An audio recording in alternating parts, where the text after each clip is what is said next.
guys, mas masarap pa talaga yung lutong bahay. Chicken na wala talagang lasa guys, mas masarap pa talaga yung lutong bahay. Lutong bahay. Yung sabi niya kasi wala daw lasa lahat. Baka lang may problema sa dila siguro sa tang o sa panglasa niya. Kaya kailangan niya siguro magpa-check. At yun na nga mga kalakbay, grabe ang nangyayari ngayon. Alam nyo ba, sa mga nagbabash dyan kaya Diwata, ang masasabi ko lang ay sa patuloy po rin yung pagbabash sa ating kapwa Pilipino na si Diwata, ay lalo po siyang sumisikat sa totoong buhay lang. Diwata overload pares naman, para naman so worth it naman yung pumila kami doon ng 1 to 2 hours, diba? Tapos titikman namin yung Kasi actually ko kanina, tinanong ko rin yung mga kumakain, may lasa naman at okay naman sa kanila, masarap daw. Ang dami, grabe, ang dami mga content creator. Kung pakiisipin po natin, may mga content creators na yan, na mga nagbabash kay Diwata. Kung tutuusin, wala namang napapala sa inyo si Diwata. Diba? Sinasamantala kasi ng iba dyan na porkit hindi, kasi alam actually Diwata, mga kalakbay, na napakalaki ng impluwensya ng social media.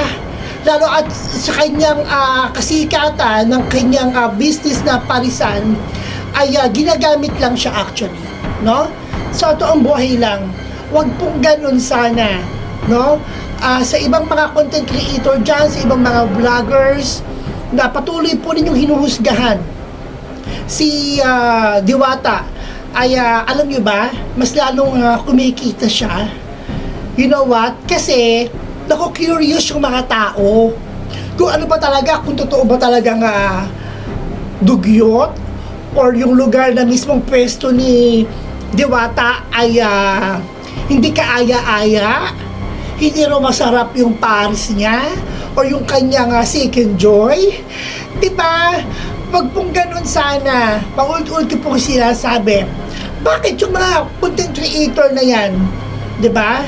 Meron dyan, not mentioning the name, na talaga namang for almost 1 week, kung doon ko nagkakamali, no? Nanonood din kasi ako ng kanya mga content about kay Diwata, na talagang, Sus Mariosep, araw-araw, if I'm not mistaken, for almost 8 or 9 consecutive days, puro ang content niya is kay Diwata. At umaabot ng 3.7 million, 1.2 million, 4.5 million viewers. OMG, kung pagsasama-samahin po lahat natin yung napakalaking halaga po ng kinita niya kay Diwata. And dahil sa kanya, ay dumami ang viewers mo. Diba? After all, and then, hanggang ngayon, patuloy mo pa rin siyang, oh my God, ginagamit. So anong matatawag niyo po doon mga kalakbay? 'Di ba? Sinisiraan mo yung tao na ginagamit mo sa content mo para dumami ang viewers mo, para makahatak ka ng viewers, and then after all, sinisiraan mo. 'Di ba? So ngayon, kaya ganyan ang nangyayari kay Diwata. Mas lalo siyang sumisikat.